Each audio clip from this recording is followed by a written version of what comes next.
सोनू और मैं बचपन के दोस्त थे। हमारा रिश्ता भाइयों की तरह था।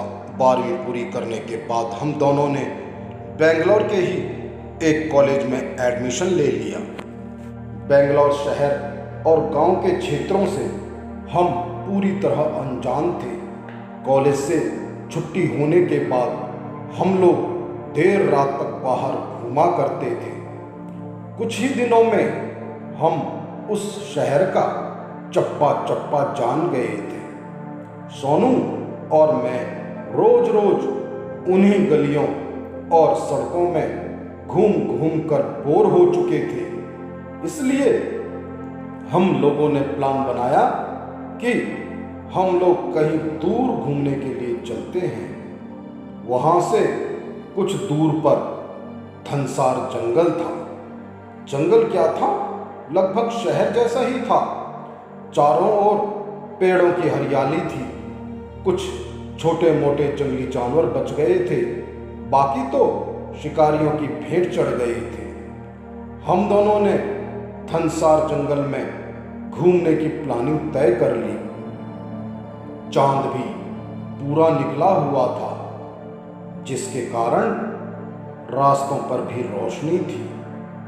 रात को 10 बजे बाइक से हम धनसार जंगल में चले गए। बाइक हवा से बातें कर रही थी। रास्ते बिल्कुल सामान्य थे। जंगल जैसी कहीं कोई बात ही न थी। जंगल का पूरा रास्ता सुनसान पड़ा हुआ था। तभी रास्ते में हमें एक पुल दिखाई दिया। सोनू ने पुल के ऊपर बाइक रोक दी। हम दोनों पुल पर खड़े हो गए। पुल के नीचे से नदी बह रही थी। तभी दूर से किसी सियार के रोने की आवाज आई। हवाएं तेज तेज चलने लगी। आसमान में निकला हुआ चांद भी बादलों के पीछे गायब हो गया। एक चमगादड़ हमारे सर के आगे पीछे घूमने लगा, जैसे कि हमें वहां से चले जाने की चेतावनी दे रहा। मैंने सोनू से कहा, सोनू, हम लोगों को यहाँ से चलना चाहिए। चमगादड़ का यूं हमारे सर पर मंडराना और चिल्लाना कोई शुभ संकेत नहीं है। तभी थोड़ी दूर पर हमने एक औरत को पुल पर चढ़ते हुए देखा। ऐसा लग रहा था जैसे पुल के रेलिंग के ऊपर चढ़ने का प्रयास कर रही हो। मैंने सोनू से कहा, सोनू, उधर देखो, वो औरत क्या कर रही है। वो औरत पुल की रेलिंग पर चढ़ चुकी थी और नीचे नदी की ओर देखे जा रही थी। सोनू ने कहा, भाई, लगता है यह औरत आत्महत्या करने का प्रयास कर रही है।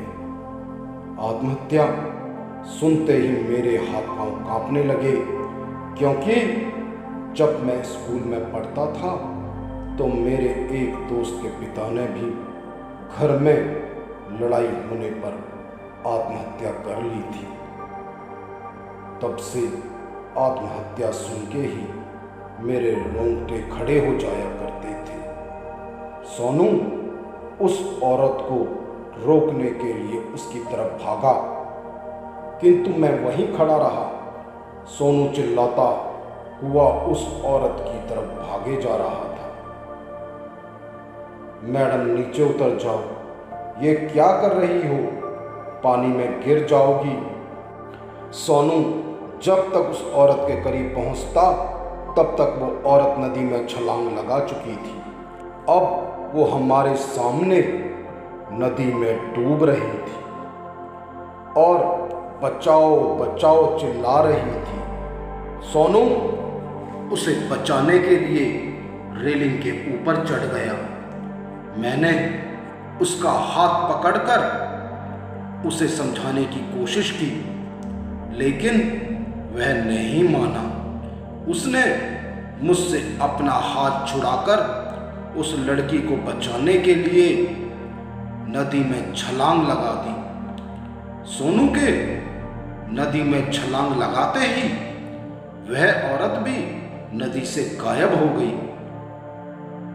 लगा कहीं वह डूब ना गई हो, इसलिए उसने पानी के अंदर डुबकी लगाई और थोड़ा गहराई तक गया, लेकिन वो औरत कहीं भी मौजूद नहीं थी।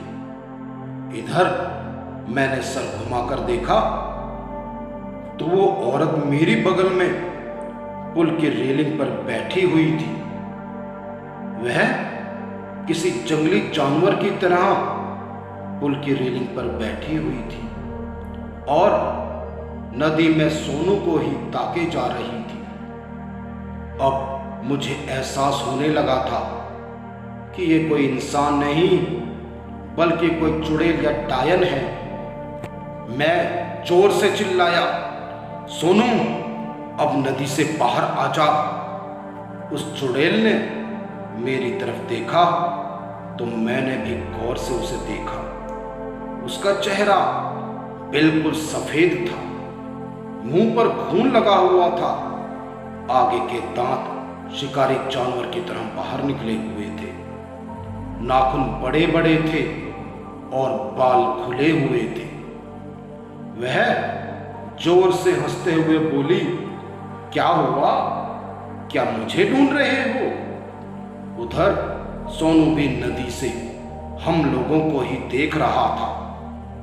शायद वो भी सब कुछ समझ चुका था कि वह औरत नहीं, एक चुड़ैल है और उसके छलावे में आकर वह नदी में छलांग लगा चुका है।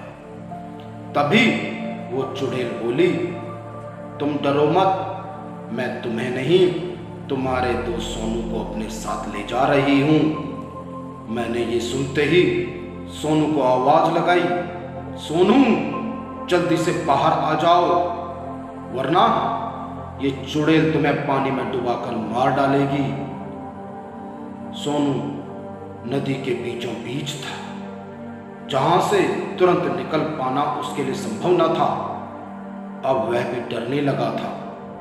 चुड़ैल ने एक जोरदार अट्टहास लगाया और फिर नदी में कूद गई।